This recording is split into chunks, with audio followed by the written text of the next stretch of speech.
Hello friends, this is Music Man from his man cave, and this is the summer where I am hopefully giving you guys some very valuable information. I am the kind of guy that kept touching that hot stove even though I was told not to, and that's how I learned. After my hand was burnt quite severely, I realized that I was going the wrong direction. And so the next thing that we're going to talk about is in Real Wealth Part 2, is consumerism, buying stuff you don't need, and how I had an epiphany and I saw it for what it really is. Coming right at you right now.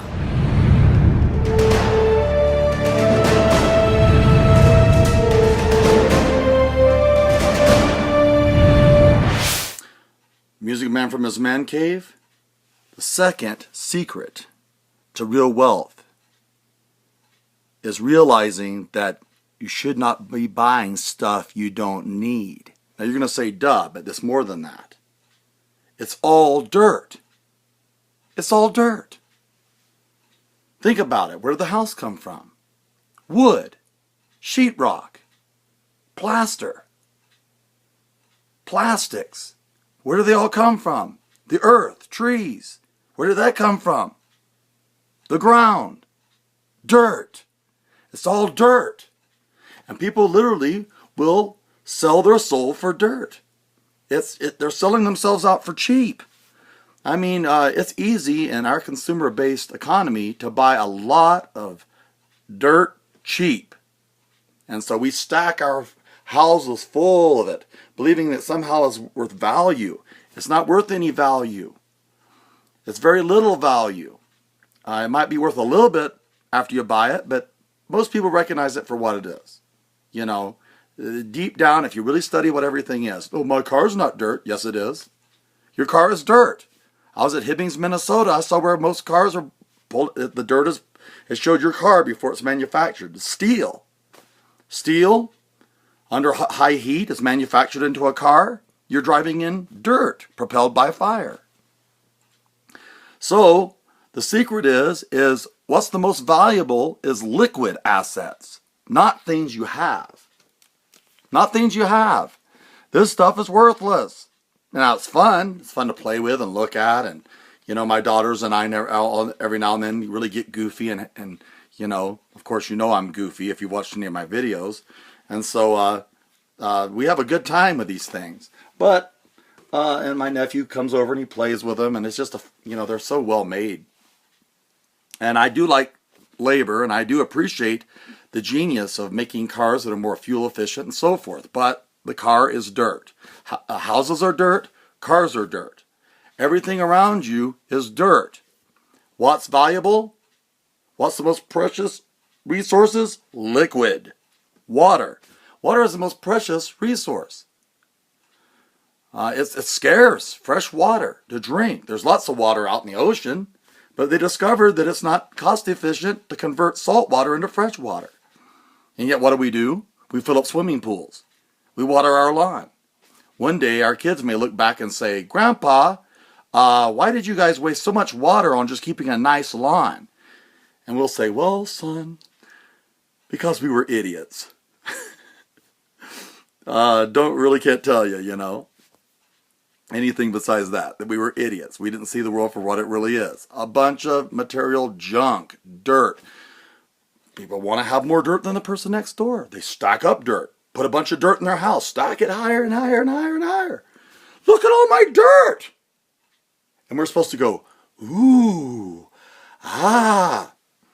That guy drives up in the big SUV. He's got a big thing of dirt that is propelled by fire. Oh man, we've come a long way. We've learned how to harness fire inside of dirt. Metal, aluminum, dirt. Propelled by fire. Fire explodes inside of the metal and doesn't burn through the metal. It's amazing. We learned how to harness metal better. We learned how to harness fire and without it burning down houses. And we learned how to harness fire without it burning us in an automobile while we drive around with fire in front of us. But it's still dirt. It's all dirt. And so once your eyes open up and you realize Kansas was really onto something. Dust in the wind. All we are is dust in the wind. Yes, your body. It's dirt. Ashes to ashes, dust to dust, Ecclesiastes. When you die, you go back to the ground. Oh, I had a kid one time challenge me on this. What about plastic? What do you think happens if West Yellowstone blows and hot molten lava scatters down over the earth? What do you think is going to happen to Mr. Plastic Man here? The earth is going to melt him down and gobble him up. Suck him right back in. See, the earth has a way of taking care of things. You know, go check out Pompeii. You'll see I know what I'm talking about. Also talk to people in Hawaii who built their homes right by an active volcano and then had lava running through their living room. Talk to them. Yeah. You'll see how much your house and your stuff is really worth. People that buy property in regions that flood and their dirt floats away. And thus you have the biggest con of all time, insuring your dirt. Yes, they love it. You got to protect your dirt. Why? Because your dirt might burn. Your dirt might get washed away. Your dirt might get destroyed. A pipe might burst and destroy your dirt. So what are you going to do? You're going to pay some guy. You're going to gamble. And they're gambling that your house will not burn down. And obviously they'd go out of business if they weren't right. Most houses don't burn down. But because there's a chance your house might burn down, they got you. They've got you. Because you just can't take that chance. Fear. You're afraid. You're going to lose your dirt. And if you lose all your dirt, how are you going to live? Well, ask some of these people that went through bankruptcy in 2008, 2009. Lost everything. They're upside down on their house. They refinanced their house to get more dirt. They were living in a big pile of dirt they were paying way too much for, $300,000, $400,000, $500,000, and then they refinanced it to get more dirt. And then when the market crashed, the housing market crashed, guess what? They're upside down and they owed a bunch on dirt that they couldn't afford. So they went bankrupt. Ask the banks how that worked out for them. It's all dirt. Once you really start to understand that, really look at everything that surrounds you and really start to evaluate what it is. Oh, we fashion dirt very well now. We're very good at engineering dirt. We can make it into instruments. We can make it into electronic devices. And we can sit and watch a television made of dirt, encouraging us to buy more dirt. It's a vicious cycle. The TV makes you discontent and want to buy more dirt. And it's dirt. Ironic, I think. So anyway, once you catch on to this, the most precious resources are liquid. That's why your money should be liquid. You shouldn't have it in your house. You should have it invested. You should have it saved. Invisible.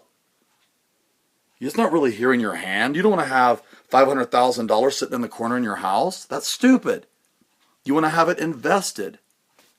But then the 401 is going to be gone, and so what? And then well, you're going to be a lot better off than the other people that have nothing. And by the way, if you follow all my videos on Stupid with Money, you're going to know how to survive. You're going to have some skills. Okay, we'll continue on.